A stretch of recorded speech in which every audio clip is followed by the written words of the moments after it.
بسم اللہ الرحمن الرحیم السلام علیکم ورحمۃ اللہ وبرکاتہ۔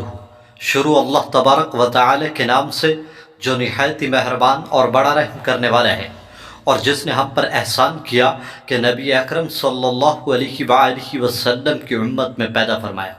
میرے عزیز دوستو، روزانہ 5 دن اس طرح استغفار کرنے کی فضیلت جان لو، انشاءاللہ چھٹے دن معجزہ خود دیکھ لو گے۔ میرے بھائی اور میری بہنوں، استغفار ایک ایسی تسبیح ہے جو اللہ کی محبوب ہے، اللہ کی لاڈلی ہے۔ یہ تسبیح اللہ سے ہر بات منوا دیتی ہے۔ اس تسبیح کی برکت سے انسان اللہ سے ہر حاجت مانگ سکتا ہے، اللہ پاک اس کی ہر دعا کو قبول فرما دیتے ہیں۔ چنانچہ قرآن مجید میں سورہ نوح میں ارشاد ہے کہ اللہ تبارک و تعالی نے حضرت نوح علیہ السلام کو وحی بھیجی کہ اے پیغمبر، اپنی قوم سے کہہ دو کہ وہ استغفار کو پڑھنا شروع کر دیں، میں ان پر رزق کے دہانے کھول دوں گا، ان پر بارشیں برساؤں گا، یہاں تک کہ ان کے جسم میں طاقت دوں گا، اور یہ جو چاہیں گے میں ان کے لیے کر دوں گا، اور اگر یہ میری بات نہیں مانیں گے تو پھر سخت عذاب میں پکڑے جائیں گے۔ میرے بھائی اور میری بہنوں، استغفار ہر مسلمان پر لازم ہے، اور ہم میں سے ہر کوئی شخص یقیناً گناہ گار ہے۔ ہمارے لیے تو استغفار کی تسبیح لازم ہے۔ جس طرح کھانے سے بھوک مٹتی ہے، اسی طرح استغفار سے انسان کے گناہ مٹتے ہیں۔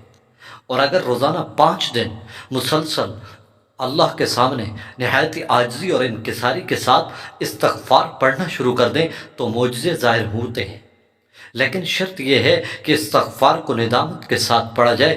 استغفار ایک ایسی برکت والی تسبیح ہے کہ استغفار پڑھنے سے قسمت کھل جاتی ہے، تقدیر کے بند تالے کھل جاتے ہیں، انسان کی حاجتیں قبول ہوتی ہیں، کیونکہ اس کا ثبوت قرآن مجید میں موجود ہے۔ استغفار کرنے سے آسمان پر چراغاں ہو جاتی ہیں اور فرشتے خوشیاں مناتے ہیں، اللہ پاک خوش ہوتے ہیں اور انسان کے تمام گناہ معاف ہو جاتے ہیں۔ میں یوں کہوں کہ اگر کوئی شخص 100 سال کا گناہ گار ہو، ایک مرتبہ دل سے استغفر اللہ پڑھ لے ندامت کے ساتھ، تو اللہ کی قسم اللہ اس کے 100 سال کے گناہوں کو معاف فرما دیں گے۔ تو استغفار کرنا ہم پر لازم ہے۔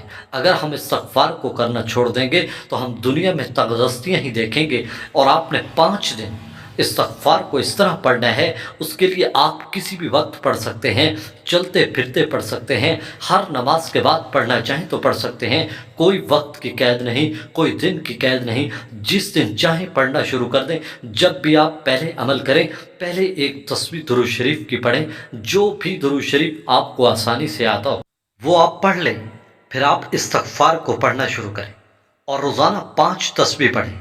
ایک دن میں پڑھ لیں، ہر نماز کے بعد پڑھ لیں، ایک ہی وقت میں پڑھ لیں، لیکن 5 تسبیح انتہائی ندامت کے ساتھ پڑھیں۔ پھر اس کے بعد اگلے دن بھی آپ نے 5 تسبیح استغفر اللہ کی پڑھنی ہے ندامت کے ساتھ۔ پھر اس سے اگلے دن اسی طرح آپ 5 دن بالکل اسی طرح استغفار کی تسبیح 500 مرتبہ پڑھیں گے۔ جب آپ 5 دن مکمل پڑھ لیں، پھر آخر میں ایک تسبیح درود شریف کی پڑھیں۔ درود شریف پڑھنے کے بعد آپ جو بھی حاجت مانگیں گے، انشاءاللہ چھٹے دن معجزہ دیکھیں گے، پوری ہوں گی، اللہ کی غیبی مدد ہوگی۔ لیکن شرط یہ ہے کہ آپ نے اللہ پر یقین رکھنا ہے اور آئندہ گناہوں سے بچنا ہے۔ یہ 2 شرطیں ہیں، نماز کی پابندی کرنی۔ پھر آپ اس عمل کو کر کے دیکھیں، آپ کی زندگی نہ بدلی تو میرا گریبان ہوگا اور آپ کا ہاتھ ہوگا۔ اور یہ عمل آپ خود بھی کریں، دوسرے بہن بھائیوں تک لازمی شیئر کریں تاکہ ان کا بھی فائدہ ہو جائے۔ آمین، جزاک اللہ۔